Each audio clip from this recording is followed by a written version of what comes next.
Have you ever had an issue while flying and wish that you could figure out 100% for sure exactly what caused it? A listener, Jim, contacted me after having a prop strike and requested ground instruction. Fortunately, he had retrofitted his older Cessna 182 with the Garmin G3X avionics, which captured the flight data, and we were able to figure out exactly what led to the prop strike, and it wasn't what I guessed it was going to be. Jim also tells us about the aftermath, including the repair process, and a surprising insurance ramification that neither of us expected. So stick around as we unravel what led to his prop strike. Hello again, and welcome to Aviation News Talk, where we talk general aviation. My name is Max Frescott. I've been flying for 50 years. I'm the author of several books and the 2008 National Flight Instructor of the Year. And my mission is to help you become the safest possible pilot. Last week in episode 345, we talked with Jeff Manasco, Director of Aviation at the Truckee-Tahoe Airport, about the unique challenges of flying into Truckee and about the airport's Fly Safe program that incentivizes pilots to take more recurrent training. So if you didn't hear that episode, you may want to check it out at aviationnewstalk.com/345. And if you're new to the show, welcome. So glad that you found us. Now, to make sure that you stay with us, touch either the subscribe key or, if you're using the Spotify or Apple Podcast app, the follow key so that next week's episode is downloaded for free. And now, a couple of quick updates before we get to the prop strike discussion with Jim. First, the mountain flying seminar at Truckee that I mentioned last week in episode 345 is now full, but they will be holding it again, and I've included a link in the show notes where you can go to get information about future clinics. Also, on this past Friday evening, I had a call from a friend who mentioned that there'd been a nose gear collapse on a Vision jet that landed a few minutes earlier at Watsonville, California, and that runway 20 was closed. Coincidentally, I was just 10 minutes away, so I hustled over to the airport to see if I could help. I have a couple of Vision jet clients at Watsonville, and I was concerned that it might be one of them, though fortunately it wasn't. When I got there, I saw suitcases by the gate and a lady nearby and asked if she was with the Vision jet. She was, and I offered her a ride, but she said relatives were already on the way. I walked out to the runway, and here's what I saw. Runway 20 is 4,500 feet long, and the jet was beyond the halfway point at about 2,700 feet beyond the threshold. Airport personnel said that the nose gear retracted during the rollout, not at the touchdown point. So that makes it unlikely that it was caused by a hard landing. The aircraft had departed the left side of the runway, but it was just barely into what you might call the grass, which was mostly compacted soil and gravel with a little grass. The right main was less than a foot from the runway, and the other wheels were completely off. The nose was down, and before I arrived, the airport ops and maintenance personnel from specialized helicopters had placed the nose on a very low dolly. The team had also attached long straps to each of the mains and were planning to pull the aircraft from those points. Now, I wanted to confirm that those were good towing points and ask if anyone had called the Cirrus Vision Jet support number. Nobody had, and no one there had the number. So I called them and we talked at length about the situation. They suggested it might be easier to tow if we got the front nose gear extended. Specialized helicopters brought out a forklift and used straps to raise the nose. The nose gear easily extended and locked into position, and an airport vehicle then towed it away. Now, I don't know what caused this to happen at Watsonville, and I didn't ask the pilot, but I do want to use this opportunity to drive home an important point. I will say that I often see many SR-20 and SR-22 pilots routinely, after every single landing, raise the flaps during the rollout on the runway. They've been taught to do this as the final step of a short-field landing, and they use the technique indiscriminately, which is to say, they don't think about whether they're actually landing on a very short runway.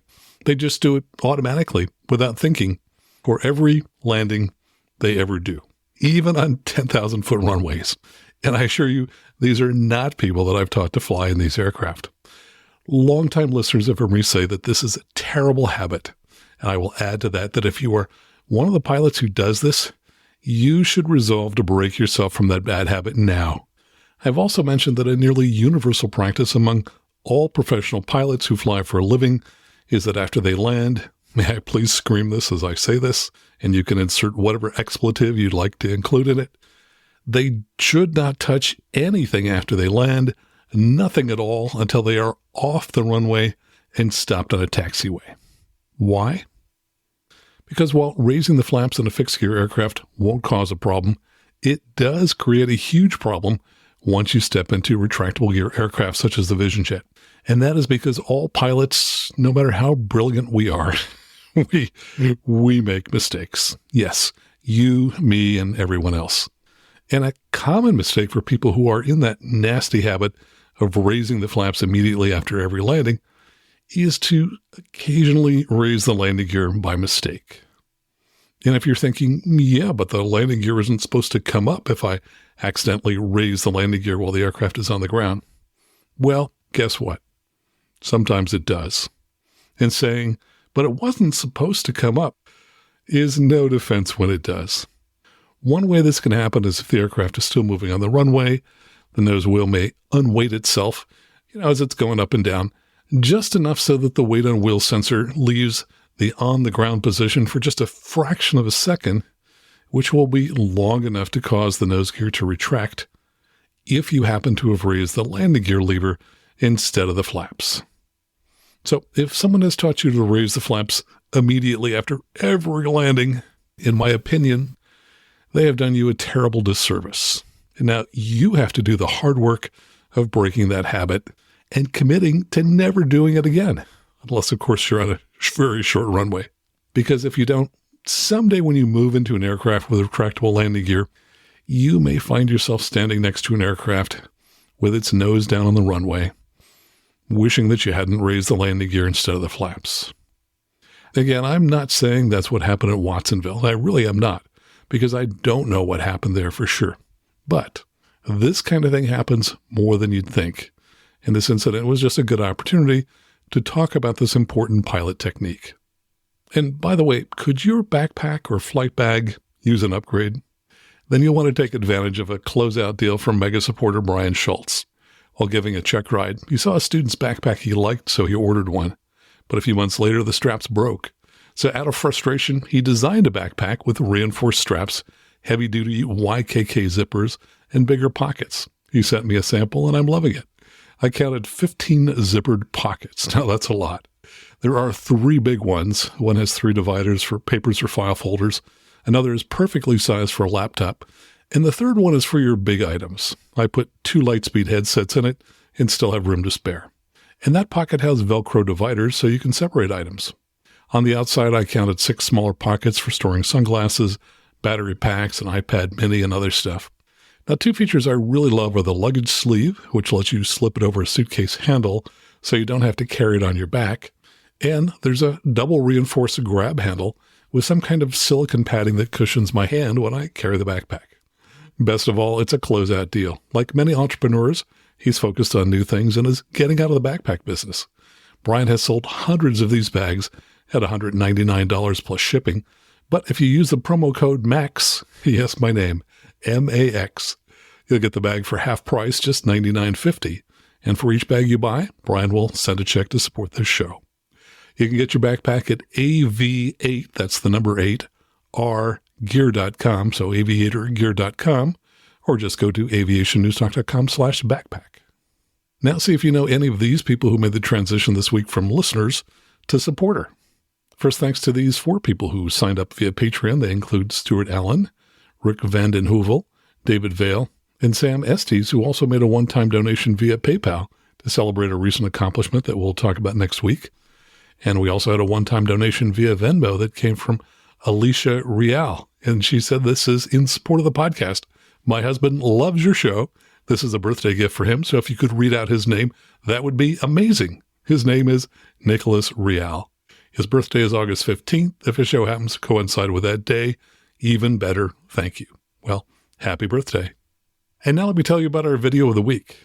To visualize Jim's flight data that we'll be talking about in a moment, we used flysto.net, and then as we did ground instruction online, at one point we started playing back the flight data from in the traffic pattern so that we could see what his flight looked like with a full view of the instruments as recorded by the Garmin G3X. And while most videos I post can only be viewed by Patreon supporters, I'm making this one available to everyone. The link for our video of the week is on the same page with links that you can use to become a supporter and start supporting the show. So when you go out to view the video, look just below the video link and choose one of the 4 options listed for supporting the show. If you sign up to support the show via Patreon, you'll see there are various tiers starting at $8 a month. You can also make a monthly donation via PayPal, and you can make one-time donations via PayPal, Venmo, or Zelle. And of course, when you do, I'll read your name on the show. So to see this week's video of the week, just go online to aviationnewstalk.com/video. And now here's our interview with listener Jim talking about his prop strike. Well, Jim, welcome to the show. So great to have you here today. Good to be here with you. Well, so probably not under these circumstances. If you would, tell us just briefly about what happened and why we're here talking today. So I was returning from a short day trip with my wife in my plane, Cessna 182, and returning to our home airport here in Silver City, New Mexico. And pretty much things were fairly normal, but basically upon landing, suffered a prop strike. And really trying to understand what went wrong and what I can do to prevent it from happening again. Sure. And prop strikes do happen. I've known several people that have had them. If you would, tell me just a little bit about your flying experience, how long you've been flying and how long you've flown the 82 and things like that. Right. So I was looking at this earlier, but in January 2012, I took an intro flight, which led me into flight training and soloing that year. Got my private pilot license in 2013 and got about 760 hours now. Most of that was in Cessna 172s. The flight school I was at had 182s, including a retractable one. Got a little time in that. So I flew in the flight school planes for many years in the Memphis, Tennessee area and rented from them. Then in 2021, I got my instrument certificate and then moved where I am now in New Mexico shortly thereafter. And didn't have any way to rent anything.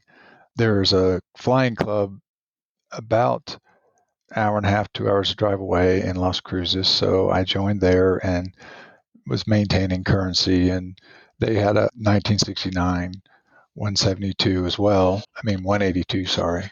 The same year and model as my plane that I ended up buying last August. So last August, purchased a plane. And again, a 69 182, which I bought it with the intent of upgrading the instrument panel. So took it in the shop and got it back in December with a we completely took everything old out. So it's all a Garmin G3X system and a Garmin navigator and so on. So a complete Garmin panel. So I've been flying with that for about 4 months. And roughly, what's your total time in 182s? About 300 hours in 182s. Well, 700 hours, that's a significant amount of time. And 300 hours in a particular airplane is really great as well. Tell me a little bit about your home airport. So it's a county airport. Got one hard surface runway and a couple of dirt, grass, turf runways. There is a small commercial turboprop that flies in and out of here to Albuquerque. I'm going to say hangar-wise, for as far as T hangars, there's probably 15 or 20 people that have hangar aircraft. I don't think anybody's on the ramp.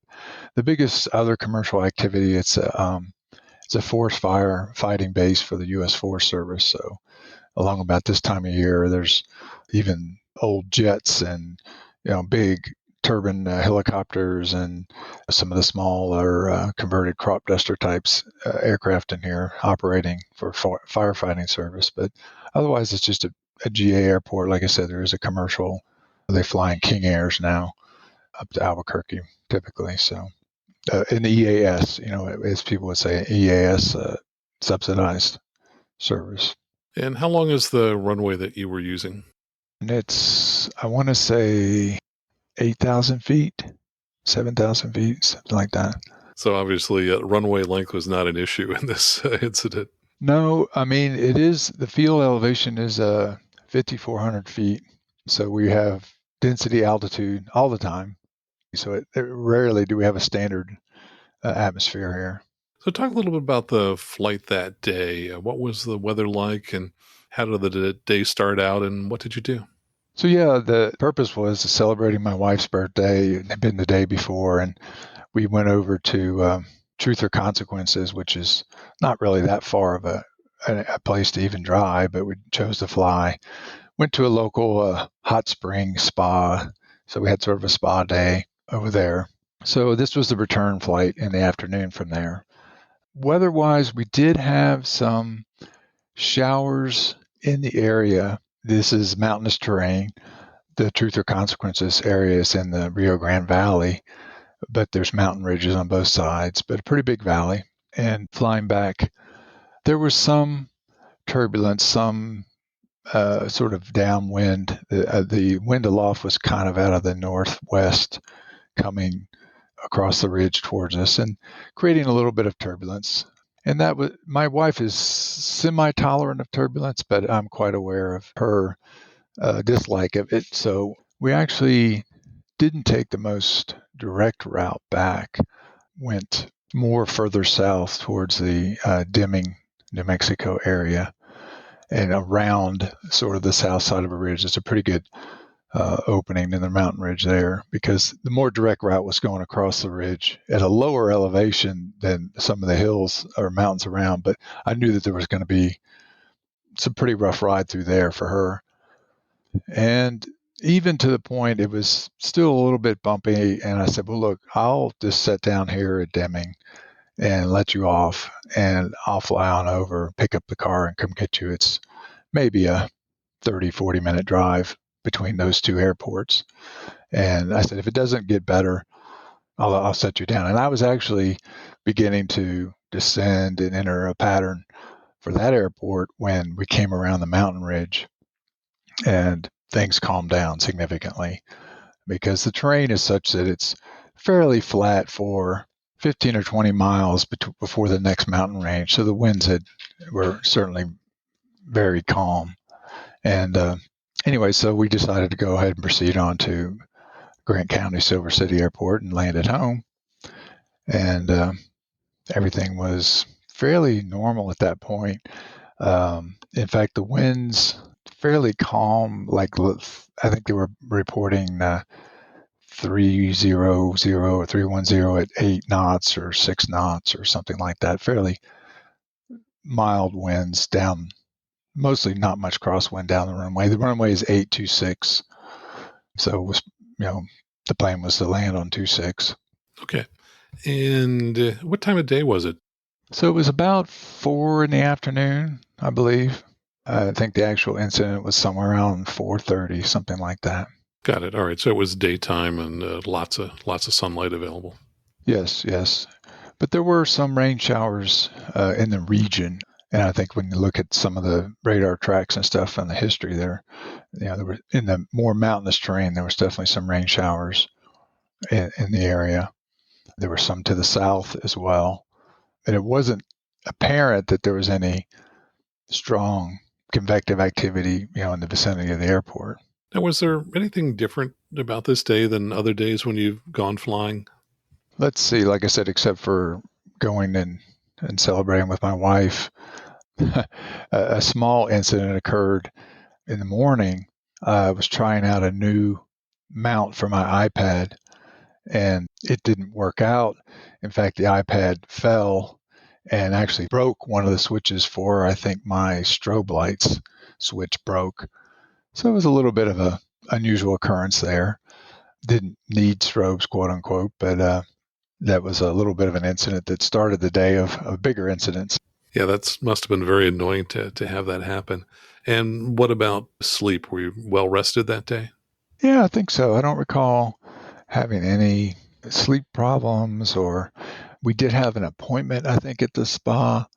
There was a fairly uneventful flight going over.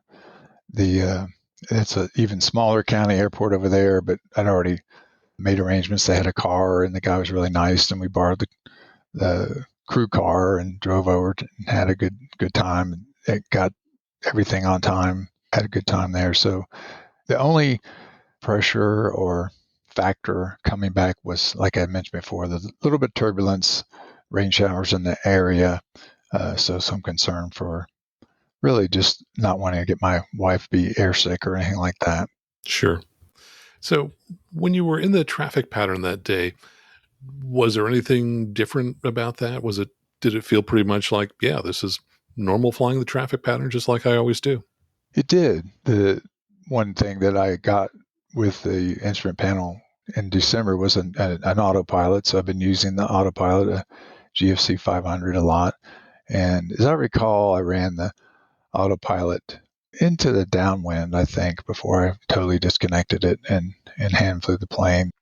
I'd been having some trouble with my landings being, I would say, a little bit flat sometimes. So I was conscious of trying to, I wasn't trying to do any sort of real tight approach. So I flew out long downwind, and I wanted to have plenty of time to stabilize and come in. Okay. You said that landings had been a little bit flat in the past, and I find that that's probably the very first thing that starts to degrade a little bit, especially the further we are away from an instructional event. Tell us about your flight instruction. Do you get a chance to fly with a CFI semi-regularly? Semi-regularly. There was actually no one on the field up until last fall, and then a gentleman moved into town, CFI, and I flew with him.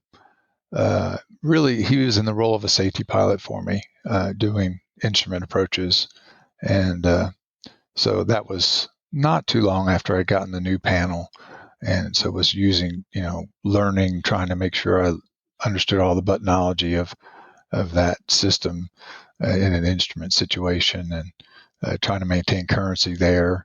And so that was my expectation, was to continue using him. Unfortunately, he moved away last week. Oh, that's unfortunate.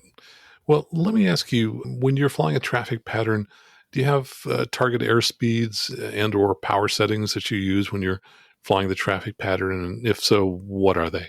Yeah, I've become more of a disciple of keeping the DMMS and VREF type calculations in my mind. In fact, I've even got them bugged on my airspeed indicator. And so I believe that's 90 miles an hour in the downwind, just slightly above 90. And then the final approach speed is more down around 80. And the power settings and stuff, I've not really gotten those nailed down. That's something that I recognize that I need to practice a bit more and learn to set the right numbers.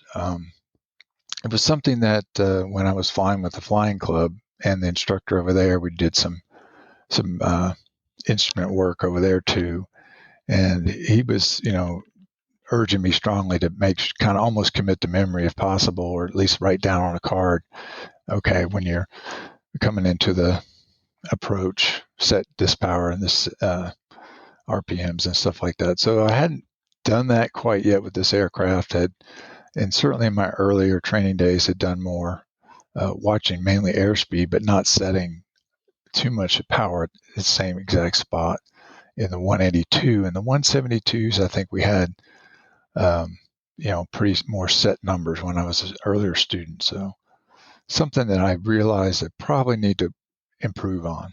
Okay. You said 90 on downwind, 80 on final. Is that knots or miles per hour? Miles per hour. Okay, got it. Because that seemed a little bit high to me. So that makes sense. And do you have a target airspeed on base, or it's just somewhere between the 90 and the 80? Staying with the 90, but then, of course, beginning to put flaps in and so on. At that point, I was looking here for a sheet where I recorded it because I've got them bugged on my G3X.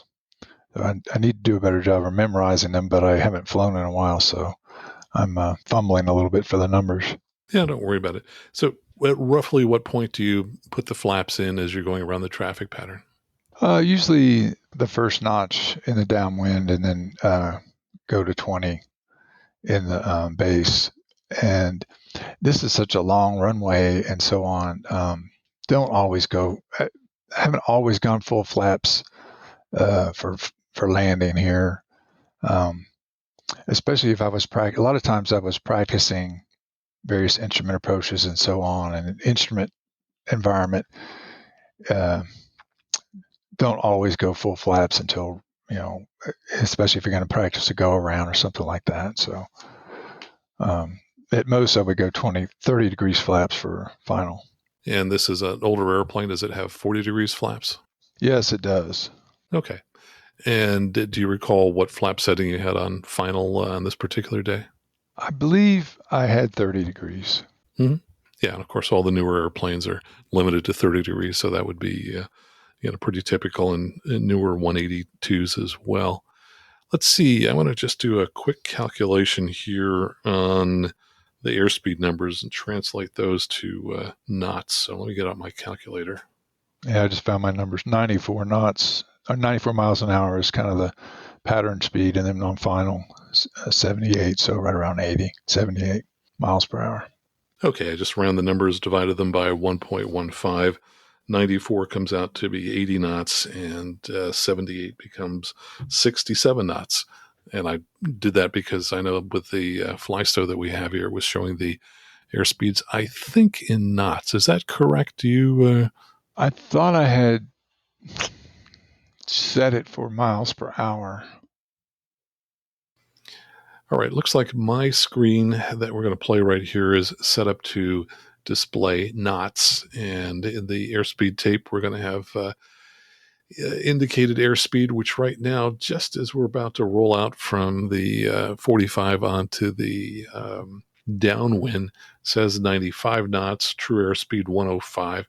And of course, that difference is just going to be because you're at a relatively high density altitude there. So that's why there's a 10% difference there. Let me go ahead and just start this, and we can take a look and see how this progresses. So I'm going to go ahead and click on start now, and I'll stop it periodically. So we're at 95. We are in the turn. Looks like it's well coordinated. About a 20-degree bank there. And we're right at 6,500 feet. Is that the pattern altitude you typically use there?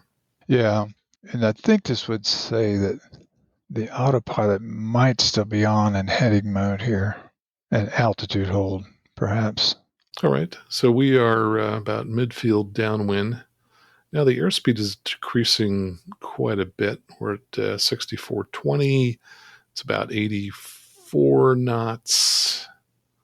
We're abeam the end of the runway. And let's see. I'm going to bring up your power because I bet that's going to come back here shortly. It was about 15 inches on the downwind, which is almost exactly where I would be if I were flying a downwind in a 182. And high RPMs at that point, so I'd set the propeller up for a potential go around. Okay, and we're about halfway down to the turn. We're at 6,400 feet. Airspeed is unwinding quite a bit here. So we just passed through 90. We're around 88. Now we're coming into the turn. Now the turn here, as I recall, you end up pitching up a little bit. So we're in the turn, we're about 87. Actually, that's the flight director, which is pitched up. There we go. Now the airplane symbol. Notice that you got up to about almost 3.5 to 4 degrees, which seems just a little bit high at that stage. We're on the base now. The airspeed's decreasing. We just went through 80 knots. We're at about 6,200 feet. And now airspeed is getting slow, about 75. And it looks like you're bringing the power up a little bit here. The airplane is speeding up. We're going through the mid-80s up toward 90. We're up to about 95 knots, 96 knots, 98 knots. We've just rolled out on final, and I'm going to stop it right here. So we're just about the beginning of final. What do you see about here that you note? Let's say a little bit faster than I wanted to be. Would like to have been probably, and it looked like I probably was compensating for. Looked like I pitched up and got a little slow, so I probably pitched back down and put some power and I don't recall all this, but yeah, trying to maintain that that 94 miles an hour, 82 in this case 82 knots, kind of a minimum. But now I'm well above that coming into the final. Yeah, definitely picked up some speed there in the turn. And not only that, at this moment, the descent rate is about 1,250 feet per minute. So that's pretty high. On the other hand, we're at 6,000 feet, so we still got about 500 feet to go, so there's time to correct that. Power setting is about 11.6 inches. That's probably just a little bit low with full flaps. When I start to descend in a 182, I go from 15 inches down to 11 inches. But I find as I add more flaps around the pattern that I need a little bit more than 11 inches on final. I would wild guess that I'm back up to about 14 inches on final with full flaps. So power is just a little bit low, assuming we've got 30 degrees of flaps in. And that's probably why we have the high descent rate here. Mm-hmm. Now, it's kind of hard for me to tell, but if we look at the side view here and we see what a normal 3-degree glide slope looks like you're high. Right, a little bit high. So that's probably why you had the power back a little bit and you were trying to get back to something closer to a 3-degree glide slope. Yeah, and there are pappies. I think they're pappies here. And the winds at this point are pretty light, 5 knots. It's a left crosswind at this point. So we'll see what happens as we proceed further down here. All right, let's start it up again. Okay, speed is now decreasing. Looks like you're working actively to get that under control. You pitched up a little bit, and that's helped with the airspeed, but I'm going to stop it. Now our descent rate has gone to 0. So we've lost 100 feet. We're at 5,900 feet. So it looks like you were pitching up to slow it up, which makes total sense. And our power setting is way down. We're down at 7 inches amount of power pressure. So that's pretty low. Yeah, that's almost idle. Let me ask you in general, not in this particular approach that we're looking at right now, but in general, when you're flying along on final, if everything else looks pretty good, but your airspeed is high, for example, what would you do to control that? Pitch back. Okay, so you basically do what I do then, which is for airspeed corrections on final, you adjust the airspeed using the pitch. Okay, let's go ahead and move this forward a little bit. So we're now about 400 feet AGL, and we just saw our descent rate go back to minus 1,000 feet per minute briefly. Now it's at minus 600 feet per minute. Airspeed's at about 80 knots. So things are looking much better at this point. Airspeed is slowly decreasing. All right, so we're now just below 70 knots. There may have been some flaps put in there. I don't know. Okay, we're just below. I'm going to stop it here. We're at 5,560 feet, so that's 250 feet AGL according to this. We're at 68 knots, and we said that your target airspeed would have been around 67 knots. So at this point, everything looks pretty stable to me. Would you agree? Yeah, I mean, like I said, it was a little, I wouldn't say, rock solid coming in the base and that first turn to final. It was a little bit up and down and moving things, a little bit more than I would like to see. But yeah, we're looking okay now. Yeah, so at 500 feet AGL, we were unstable, both in descent rate, which was high, and airspeed, which was also high, and also a lot of changes in the power setting. So essentially, we'd like to have very small changes in power, very small changes in airspeed, and a descent rate that's in the 500 to 600 feet per minute. It took you a little bit of time to get there, but it is stable at this particular point in time. So I'm going to go ahead and continue this. And as I recall, this looks pretty stable going into the runway. Now, it looks like we're lined up a little bit left of the center line. I'm going to stop it again. And one of the things I've noticed is if I'm in an airplane that has synthetic vision, sometimes the stripes of the runway are off a few feet from where they really are. So what's displayed in the cockpit, it doesn't quite line up with the runway all the time. Yeah, and that's my recollection. I don't recall being off that far off center line. Okay. Yeah, so right now it looks like we're kind of lined up with the number 2 and the 2-6 numbers, which suggest we're maybe 10 feet left to center, and yet we might have been perfectly on center based upon the kinds of things I've seen in the past.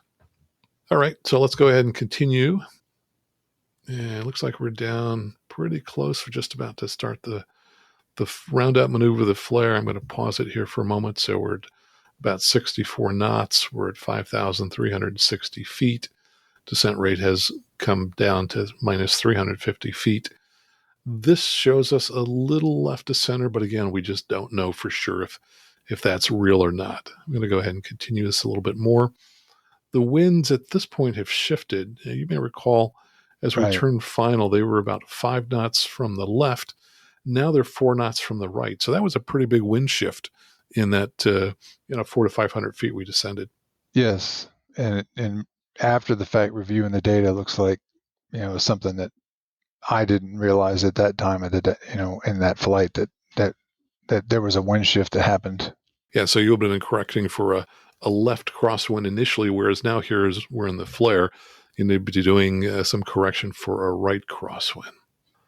Okay, so let's just go ahead and continue this on a little bit further. In fact, what I'm going to do is I'm going to change our playback speed to 0.5x, which will just give us a little bit more time to watch this play out. Okay, here we go. And we're down to 61 knots, minus 100 feet per minute. It looks very level. It looks like we're very much in the flare here. We're down to 54 knots. At this point, everything looks pretty stable. Now, the flight path marker is actually, that's the little green indicator. Right. That's actually a little bit to the right of our forward path.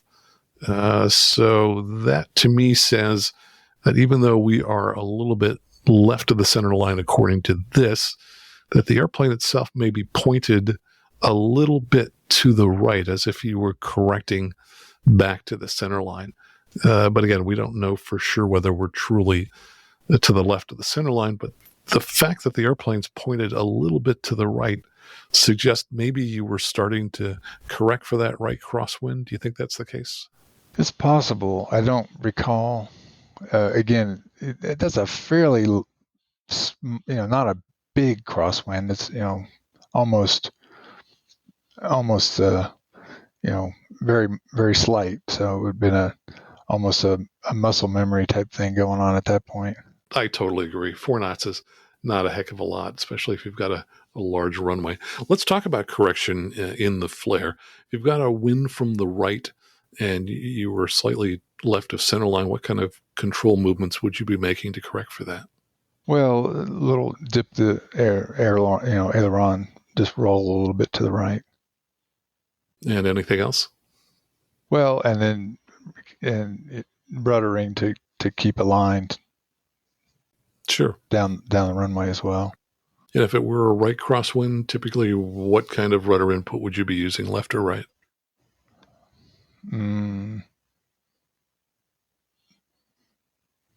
Good question. I don't know the answer offhand. Okay. So for a right crosswind, if the right wing is dipped down a little bit to keep that airplane from turning to the right, we'd have to hold some left rudder. You have to be slipping left. Yep, exactly. Yeah, I mean, I'm thinking of a slip. You have a little bit of a slip going. Mm-hmm. I guess my normal approach for crosswinds is a slip maneuver versus a crab. Sure. Yeah, let's talk about that a little bit. So the crab maneuver, which I often use when I am way up above the runway somewhere on final, would be we point the nose into the wind. So in this particular case, we'd have the nose pointed to the right. And we did note that the flight track marker shows us pointed a little bit to the right. So you might have been crabbing slightly down here. Usually when I'm close to the runway, I'm going to use the low wing method or the side slip method, where in this case, the right wing would be down a little bit, just enough to keep us on the center line. And I'd be holding just enough left rudder to keep the fuselage parallel to the center line. All right. So our current heading is 265 degrees. So let's watch that as we continue here. I'm going to start this again. Okay, we're slowing about 50 knots. I'm going to stop it. We're starting to drift ever so slightly left. We saw it go to 263 briefly. It's back to 264. I'm going to go ahead and continue it again. 262, 261, 257. Whoa. So the nose is starting to go left relatively quickly here at that point. Yes, big time. Yeah. Nose is pitched up about 2.5 degrees. So that's about probably where we'd want it at this particular point in time. At 51 knots, we're getting relatively close to stall speed. So this is probably the point where we would expect the aircraft to be dropping down to the runway pretty quickly. What do you think might have caused the nose to start to go left here? That's the mystery of the day. I mean, we were on the ground at this point. Okay. I think this thing will show that a touchdown mark or whatever, but I don't know. That's a good question to ask. But in my recollection, we had, essentially, contacted the runway. A few seconds later, this big yaw left occurred. Okay. Let me go ahead and continue this a little bit more. We started at 265 degrees. We're up to 257, and we're going to start it again. 252, 245, and I'm going to stop it. So probably just a couple seconds elapsed. We're now 20 degrees to the left of the heading we were on originally. But look at the bank. What kind of bank do we have? Yep. What do you see? Yeah, we have a big right bank and a pitch down. Okay, you're right. We're definitely in a 20-degree bank to the right. We're pitched down almost minus 7.5 degrees. It's about minus 7 degrees. Now, there's one other thing here that I didn't notice the first time I looked at this, but I spent a lot of time looking at this yesterday, and I finally picked it up.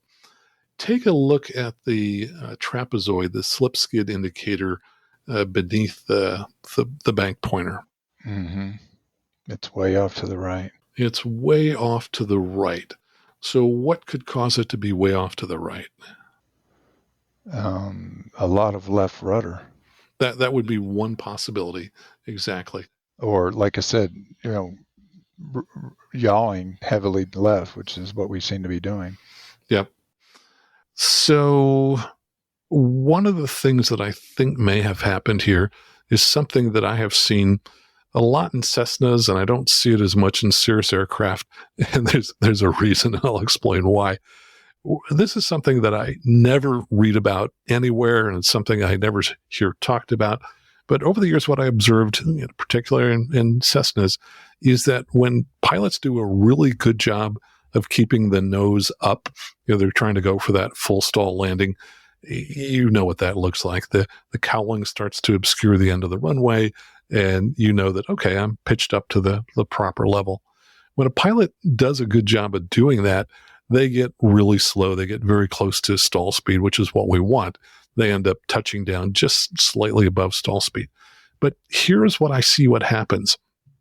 Anytime we have very slow airspeeds and relatively high power settings, we get a left turning tendency in the airplane. And what I've noticed over the years is when people do a great job of getting the nose up in a Cessna, just before touchdown, that nose invariably starts to go to the left. And that's because of the left turning tendency of the airplane. Now, we see left turning tendency a lot, for example, in climb because we've got full power and relatively low airspeed. We see it in other phases of flight as well. The reason we see it here is not that the power is particularly high, because it's not, but because the airspeed is incredibly slow. And at that slow airspeed, we get left turning tendency. So my belief is that you ended up 20 degrees to the left of the center line because you did a great job of getting the nose up. You said that you were working on landings that you thought had been flat in the past. The nose then started to go left. And that's what I think began this sequence. What do you think about that? And what do you think happened, afterwards? How do you think you tried to correct for it? I don't recall. It happened so fast that if I did anything, it would have been a muscle memory thing. That's why I think one of the hypotheses is, well, did the old car driving thing kick in and I rotated the yoke in an attempt to correct to the right instead of using the rudders? I basically had the feeling that I thought, oh, we're going to go over, because we had pitched and banked so much that, and then of course I heard the propeller hitting, and when you play this, you'll see that it would kind of bounced and righted ourselves right back on the runway. We didn't even go off the runway. So I don't recall consciously trying to do anything because it was that startle factor, and it was over before I even was able to process a response, I think, unless there was something that I was just muscle memorying without processing. And I think this is the beauty of you being able to take a look at this here in Flystow, because your avionics automatically record every flight, because I think it would be really hard for us to have figured out as much as we have about this flight without that.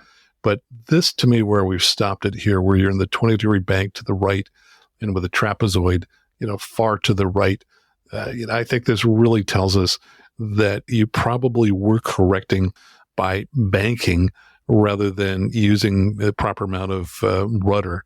Let's see, in this particular case, we had a right crosswind, so you'd be using some left rudder to correct for it, not a lot. But as you got really slow and the nose started to turn left, the correct action would be to start then adding right rudder, which is the reverse of what you would be doing with that right crosswind. And yet here it looks like you banked to the right and maybe pushed even more left rudder. Maybe not. Maybe the trapezoid is deflected just because the left turning tendency was so strong at that point, and it indicates, hey, you really needed right rudder. Interesting observation of my mechanic. We looked at things, and there was a scrape on the right wingtip. So the right wingtip did scrape. And after seeing that, he said, I think that may have hit first. Yeah. That kind of supports the theory that maybe I right aileron instead of right ruddered. Mm-hmm. Yeah, I think that's probably correct. Now, you mentioned bouncing, and it's kind of hard for me to see, whether you bounced or how much and so on. What do you recall about bouncing? How many times do you think you contacted the runway? I think just once. I mean, this pitch over this point here, and I think in the next frame or two of this data, which I think is 1 second data, the pitch and the bank kind of bounced back up. So, I heard the propeller grinding and we bounced up. And so I don't think we had a bounced landing per se. Okay. So basically just hit the runway one time. Did it end up collapsing your nose gear? No. Then you got really lucky. Yeah. I've heard of multiple cases, and I know of one that I've seen where the nose gear collapsed in these kinds of situations. Yeah. There was a moment there almost of disbelief that did I really hit, because everything all of a sudden seemed fairly normal. There wasn't any extreme vibration. The engine was still running. In fact, I taxied it back to the hangar. I'll tell you what, let's just go ahead and play this another few frames. Okay, so the wings are coming level. In fact, the heading just came back. In this case, it's 279, so that's pointing a little bit to the right. So you were probably off center at this point for sure. Yes, definitely off center, but we didn't leave the pavement, I don't think. Yeah. All right, I'll just go ahead and play this a little bit further. We're down to 47 knots. And now you're coming back to 270 degrees. You're still pitched up about 5 degrees, so it looks like you're still kind of landing at nose high. And we're at 30 knots, so I think for sure we're on the ground and probably braking at this point. Okay, good. Well, I got to say that this is the first time that when I've talked with somebody about a landing incident they've had, that we've actually had this much data available, and it's remarkable. Yeah. I think that we could know with pretty great certainty that what you described is indeed what happened here. One of the key things that I would think that might make sense going forward is just to spend more time practicing crosswind landings, and you don't have to do it in the airplane. I believe that chair flying is almost as valuable as flying the airplane. It's also a lot safer, which is nice. And also we can do it at any time. We don't need to wait for that time when the winds happen to be a crosswind. So I would say it just makes a heck of a lot of sense for everyone, and no matter how much time they have, to sometimes just be, sit in the chair, close your eyes, and just kind of visualize, hey, I got a wind coming from the right. The airplane is drifting a little bit to the left. Okay, so I need to lower the right wing a little bit. simultaneously I need to add a little bit of left rudder, and then I'll just detect is the airplane parallel to the center line or not. If I put in too much left rudder, oh, now it's pointing a little bit to the left of the center line, so I'm going to relax the left rudder a little bit. And I think those kinds of chair flying activities are almost as good as getting flight instruction in the airplane. And it can then help make it almost automatic to the point where you just kind of know, oh, right crosswind, right wing's down a little bit of left foot. Yeah. Yeah. I mean, because you're right in that respect of remembering which way to do the forward slip. And, the thing in my mind that's automatic is, well, it's always going to be opposite, right? You're going to, if you're tilting a little to the right with the ailerons, or you're using the opposite rudder. But sometimes there's that little moment of hesitation when you start to do it, and like, okay, am I pushing the rudder the right way? Okay, yes, and so on. Yeah, and one of the things I like to do when I'm chair flying is don't just imagine, I'm on final and everything looks perfect. Just imagine, okay, now I'm a little bit to the left, I need to correct. Oh, now I'm a little bit high, now I need to correct. So make it kind of dynamic where you're trying to fix these things. And in terms of the crosswind correction, yes, it's helpful to remember that the ailerons and the rudder are in opposite directions. And rather than have to think about that, you want that to be automatic because you've practiced it so much while you're chair flying that you don't even have to think about, oh, they should be opposite, which will take you a second or two, which sometimes is just too long. You want it to be automatic. Yeah, yeah. I mean, you talk about chair flying, that it's perfect. I mean, what percentage of landings do you ever feel like it's all perfect the whole way down? I mean, it's almost never. Well, so what I will say that nobody can just set the controls and leave them and fly all the way down. Everybody is always making some corrections as they're coming down. The difference I see is with the more experienced pilots, they notice the deviations sooner, and so there's less of a correction to be made, and so they're making smaller corrections. And so, for example, even though I've been flying for 50 years and, if I haven't made 1,000 landings, I've watched more than 1,000 landings.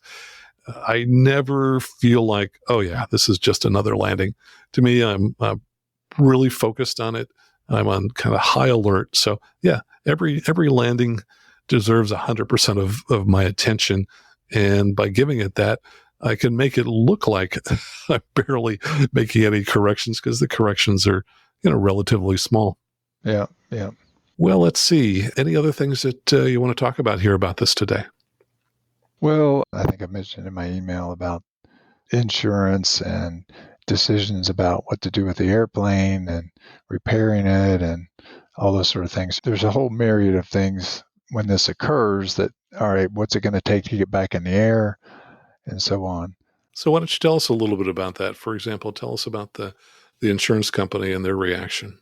Well, the insurance has been very good in handling the claim so far. My mechanic put together an estimate. He's a firm believer in not doing engine work himself, to use engine shops that do it all the time. The propeller was certainly not repairable, needed complete replacement. So we ordered a new propeller, and he worked to get the engine removed and crated up and sent to Western Skyways up in Colorado, who actually had rebuilt this engine. So the timeline is really, when will they get done? We're trying to follow Continental's current advice, which for a prop strike is inspect mainly, I think, the crankshaft for cracking.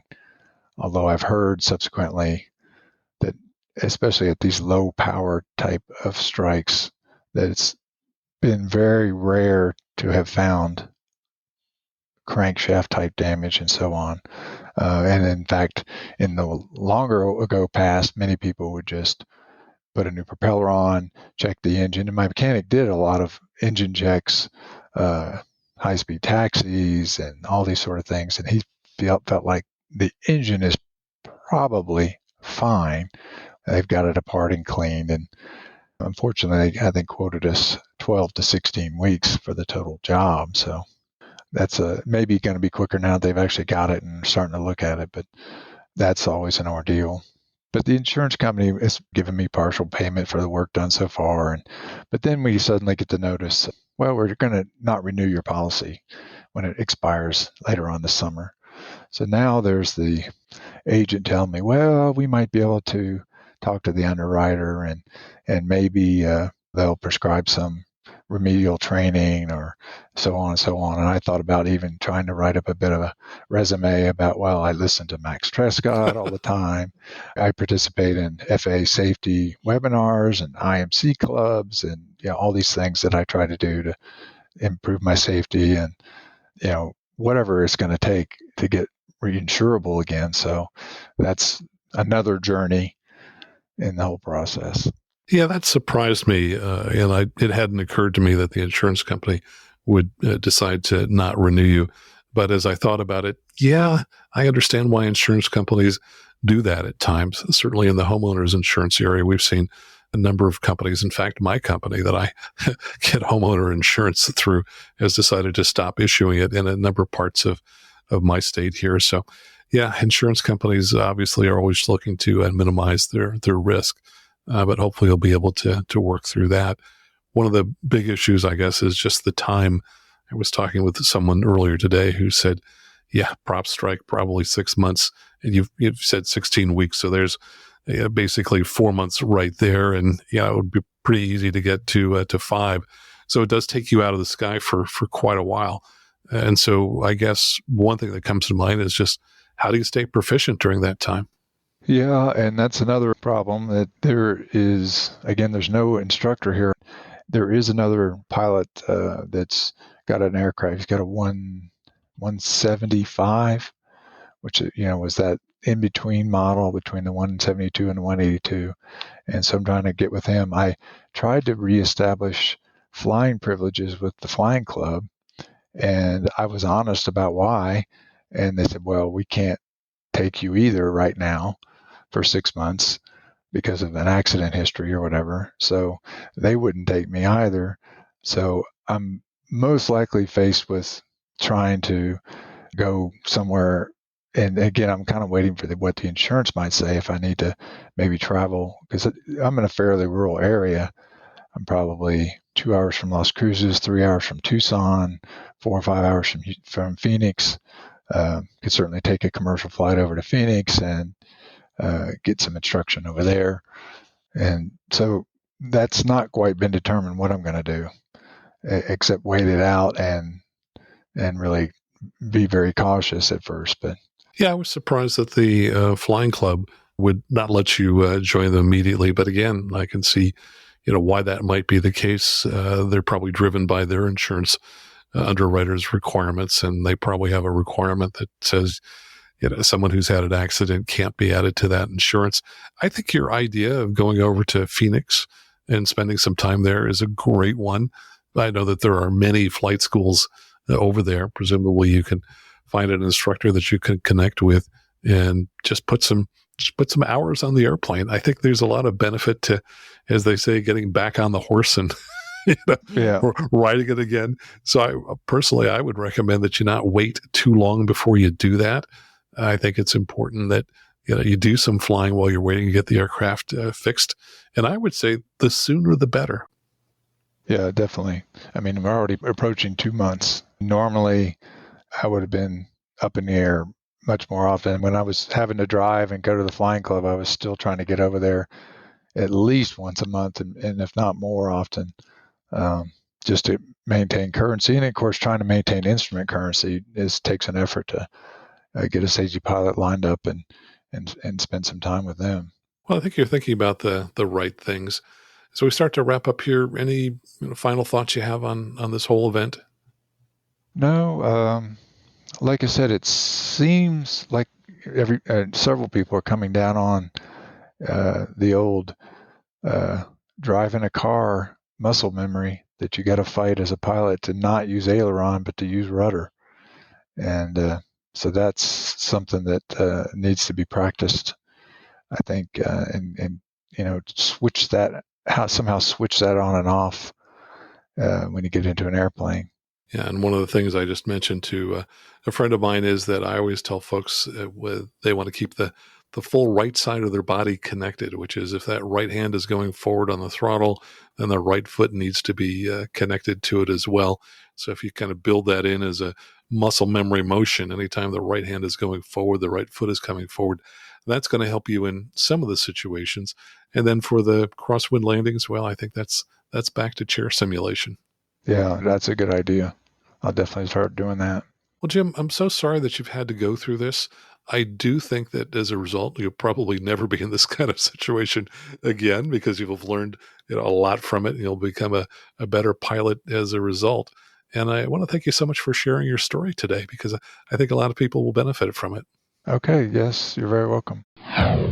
My thanks to Jim for talking with us about this incident. There's one thing I forgot to mention. I said that often in Cessnas, I see the nose yaw left just before touchdown if a pilot has the nose up and has done a good full stall landing. But I don't see that yaw very often in Cirrus aircraft. As Chuck Calley mentioned in episode 320, The Secret to Making Better Landings with Data, he collected data that shows that most Cirrus pilots land relatively flat. So they're touching down before the aircraft stalls, and therefore we don't see that nose yaw to the left just before touchdown because they don't get as close to the stall speed as many Cessna pilots do. Getting back to Jim, he did something that's hard, but which is extremely important for all pilots, and that is to be honest with ourselves when we've done something that's not quite right and to get help figuring out what went wrong so we can improve our pilot skills. If instead we stay in denial and just rationalize it away, oh, I just caught some random gust of wind, you're kidding yourself and you won't seek out ways to improve. In most accidents, we see a number of links in the chain. In this incident, I really saw just one major link, and that was lack of landing proficiency. You may recall that Jim got his plane back from the avionics shop in December and had really only been flying it for 4 months before he had the incident. And the flight training he did get was focused on learning his new avionics, not on practicing landings. But he had noticed that his landings were becoming flat, and that was a sign that he could probably have used more landing practice or even gotten more flight instruction. But, as he said, there is no longer a CFI at his airport, which means pilots there need to work even harder to seek out and receive recurrent training. And you do want to do recurrent training. I run into a number of pilots who, for various reasons, only get flight instruction every 2 years when they are absolutely required to do it for the flight review or BFR required by the FAA. And in most cases, that is just not enough, especially if you're only flying occasionally on weekends. By contrast, many commercial pilots and airline pilots are flying almost every day, and they still end up taking recurrent training every 6 to 12 months. So if it's good enough for them, it's probably good for you.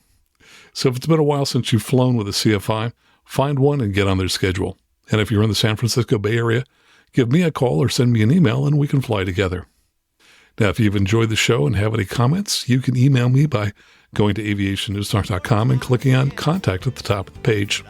And if you're getting value from this show, well, please support it by going to aviationnewstalk.com/support. And of course, please tell all of your friends about this show. So until next time, fly safely, have fun, and keep the blue side up. And remember that you can always go around. You can always go around. If it don't look right coming down, don't wait until your side's baby sliding upside down.